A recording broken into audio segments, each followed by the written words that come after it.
আমি অনেকবার বলেছি, মৃত্যুর আগে ইমানের ফয়সালা হইয়া যাবে। জান কবজ করার আগে ফয়সালা হওয়ার পরেই জান কবজ হবে। পরিষ্কার না পরিষ্কার না, একটা ছেলে ক্লাস 5-এ পরীক্ষা দিয়ে রেজাল্ট হলে সে হাই স্কুলে যেতে পারে। ম্যাট্রিক পরীক্ষা দিয়ে শেষ করে পাশ করলে কলেজে যেতে পারে, নাকি কলেজে যাওয়ার পরে তার লেখাপড়ার পরীক্ষা নিবে? দেখি আমাদের বুঝে আসে? আমার কথা সব টেস্ট দেখা যায় কি? শুনলে খুশি হবে, আমরা যে তাফসিরের গবেষণা করেছি, কোরআনে করতেছে, আজকে আমাকে হুজুর এসে জানালেন আমরা একটা আয়াত পাইছি। রেগুলার তো পাইতেছে, ডেলি দেখা যাচ্ছে 1500 কয়টা আয়াত কি। আজকে নতুন একটা আয়াত বললেন যে আয়াতটা আমাকে পড়ে শুনাইলেন।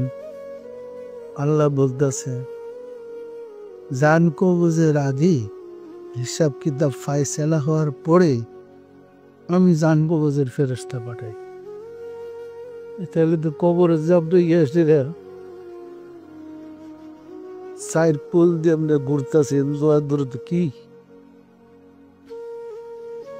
দেখি কিছু বুঝে আসে না। মানে আপনার রুহু কবজ করার আগেই, ক্লাস 5 পাস করার পরেই আপনি হাই স্কুলে গিয়ে ঢুকতে পারেন। পরীক্ষাটা হাই স্কুলে ঢুকার ক্লাস 5-এ এখানেই শেষ করে দিবে, এর পরবর্তী ক্লাস হয়েছে। কিন্তু হাই স্কুলে গেলে 5-এর পরীক্ষা নিয়ে আপনার যোগ্য কি যোগ্য না এটা দেখতাম। কলেজে গেলে ম্যাট্রিক পরীক্ষা নিয়ে আপনারা দেখবেন আপনার কলেজের যোগ্য কিনা। কি পরিষ্কার না পরিষ্কার না? 5 বছর পরে আর 10 বছর পরে এই সার্টিফিকেটটা নিয়ে কলেজে দেবে। দুনিয়াতে এবাদত বন্দী যা করেছেন এই সার্টিফিকেটটা নিয়ে আপনার রুহু ট্রান্সফার হবে।